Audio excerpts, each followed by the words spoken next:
Hello beautiful people, how are you today?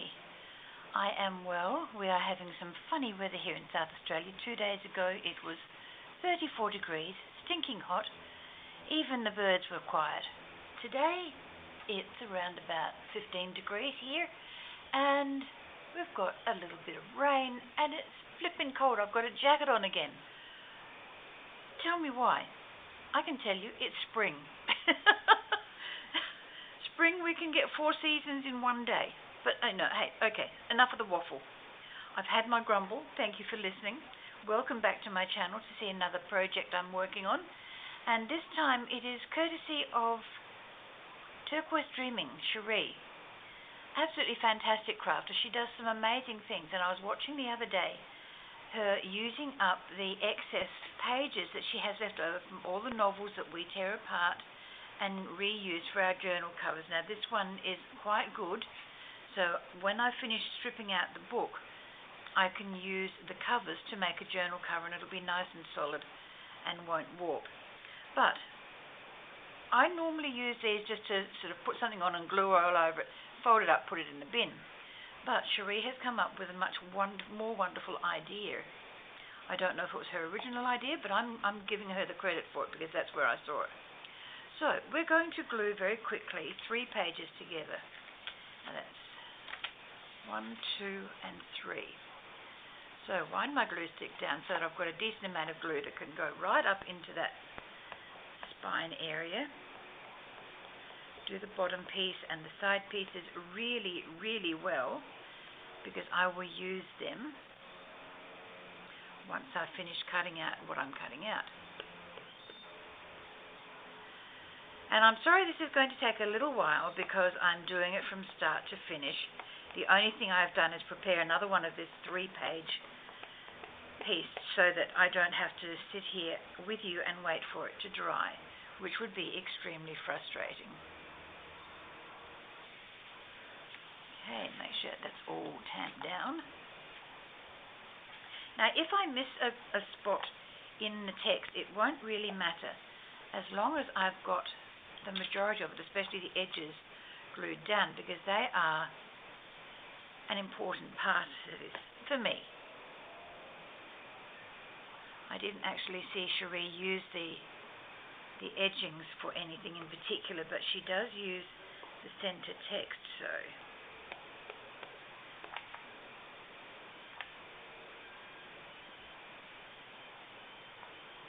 this is the boring bit.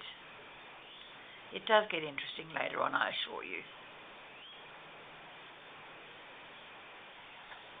Okay, so that's my 3 pages glued down. Now I'll just go over it with the bone folder to make sure that I've got it all clicked in,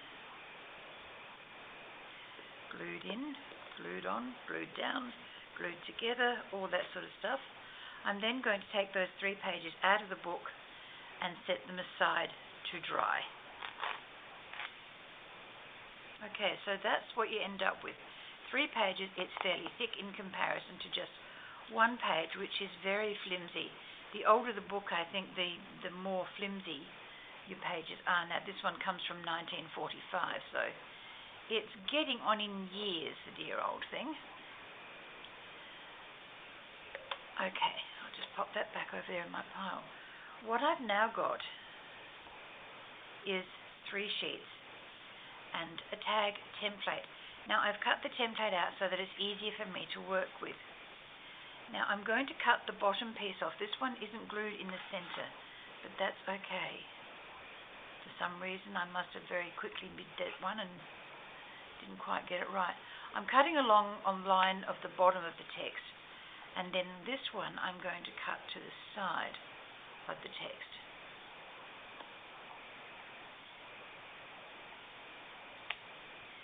Now I'm just going to put these 2 pieces aside because I can use them later on. And I'll show you how and why. Line that up along the side and there. Cut along the top of the text. Cutting off all the chimney letters like the F and the H and all that sort of stuff. That piece I'm going to keep as well.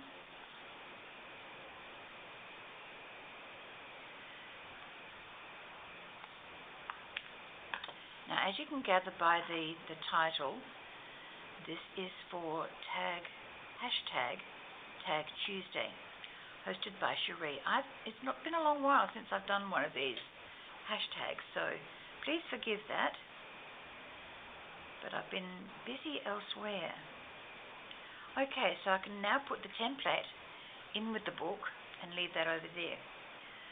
Okay, do a little bit of inking, and I do the direct to paper inking sometimes. It's so much easier.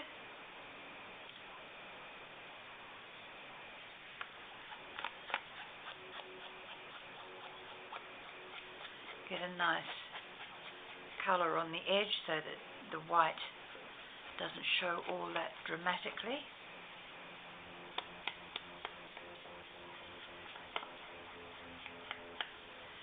And I'm going to smush some ink on here as well.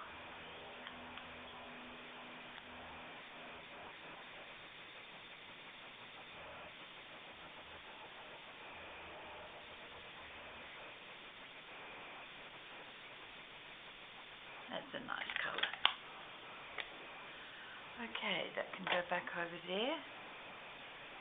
That bit goes there. Now, with this piece, I then take it to my sewing machine, and I'm just going to get rid of my little board.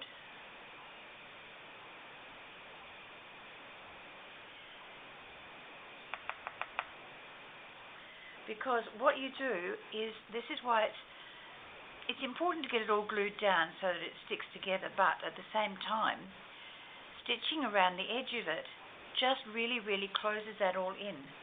Now, I have done oodles and oodles of these, but what I'd like to do is just go through the process of creating what I'm doing with all the little bits and pieces. So let me just put that to one side for a minute. This one, I use my circle tab punch, and it's a Stampin' Up one. It's discontinued, I'm very sorry, but I'm sure that if you look on certain sites you'll be able to find one. Now, I can get 2 of these out of this paper just by going at the short end. That gives me one. Take out that little piece of rubbish.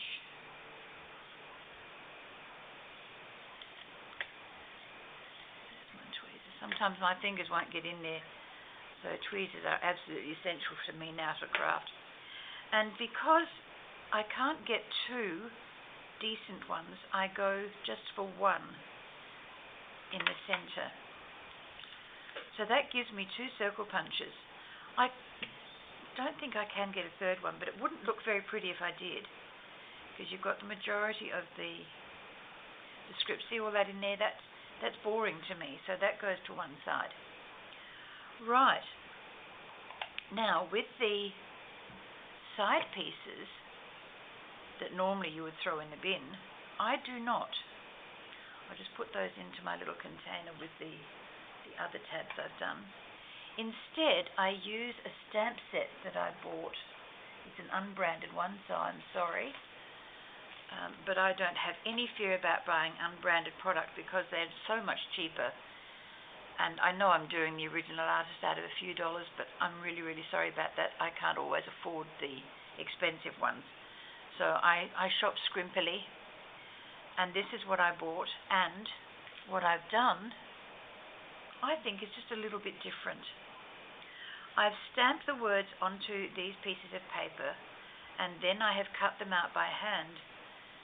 But my storage system for this one is a stamp collecting page. Now, you do not get the stitched lines and the stitched compartments going down the length of the page. I've done that myself. What you get are these solid bars across here that you can put your stamps into if you are a philatelist or a stamp collector. So all I've done is poke my words into here after I had sewn 6 rows of stitching across there. I now have that entire collection all stamped out, ready to roll. I'm going to get some more of these And my next big project will be, I've forgotten what they call it. No, I haven't. Magazine holder. I've got a lovely big cereal box on my bench at the moment, still with cereal in it.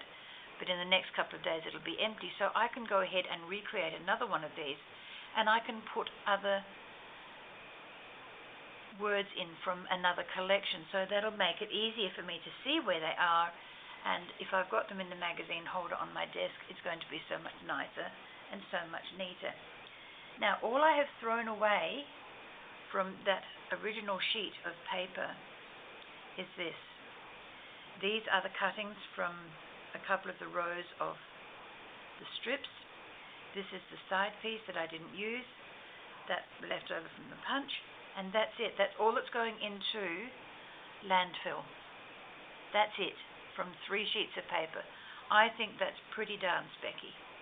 So let me just empty that into my bin. Done. And now I can show you the finished articles. Well, not so much. This little bunch here is not finished. It's just stitched. So I've used straight stitch. I've used pattern stitch. I've used zigzag. Hang on. What am I doing here? That's just a wobbly stitch that I went over twice. So, it's just one of those things you do. It's a normal zigzag, straight stitching, and so it goes on. It's up to you what you choose to put on, what pattern you use, if you use a pattern, or if you don't use a pattern, it's entirely up to you. But that's the unfinished ones. So there's that little stack there. As you can see, I've been a little bit busy. Now here, I've chosen to put other things onto it. I was chatting with a dear friend just yesterday, and I thought, oh, she's put serviettes onto that, napkins, whatever you want to call them.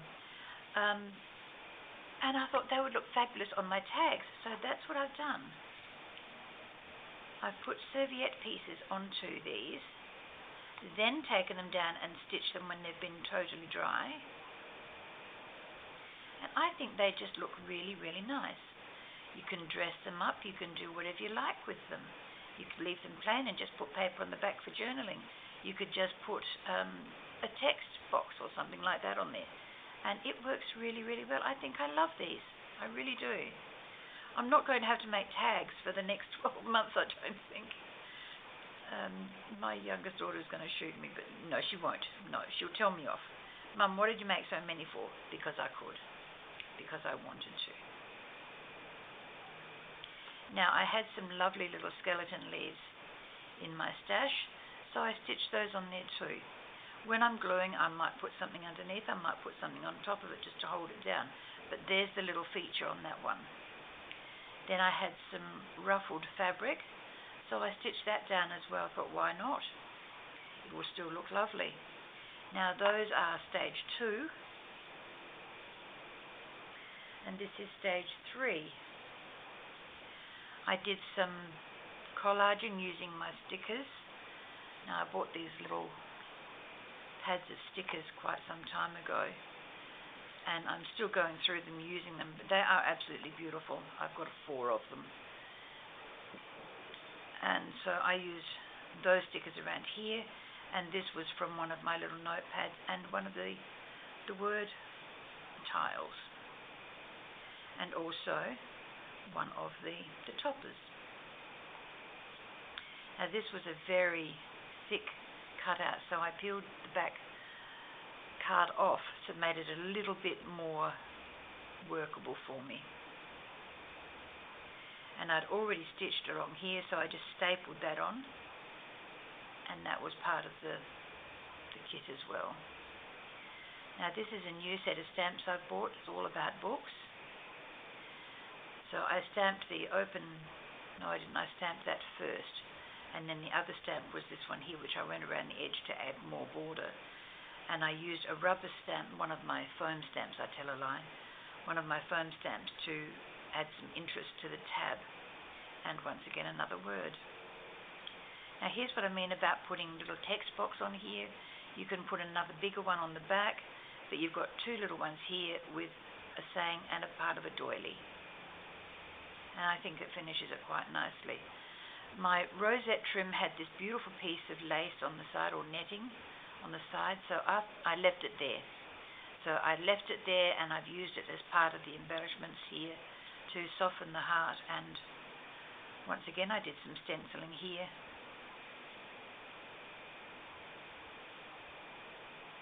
Stamping up there. And this is what I mean about your patterns. You can do whatever you like. So this was a piece of washi,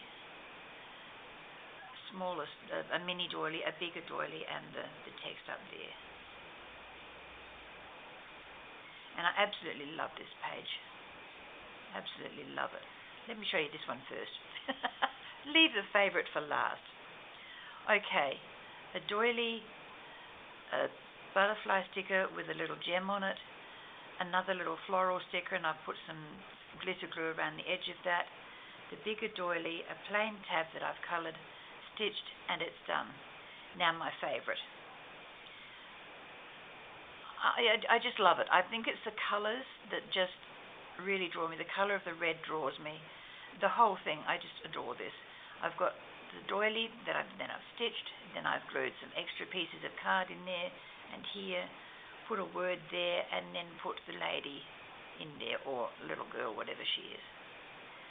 The female. But she's my favourite, so that is what I've been doing for #Tuesday. So thank you very much for everyone for watching. I do appreciate your company, and I would love to chat with you again in the next video. Take care, everyone, and I'll see you soon. Bye-bye for now.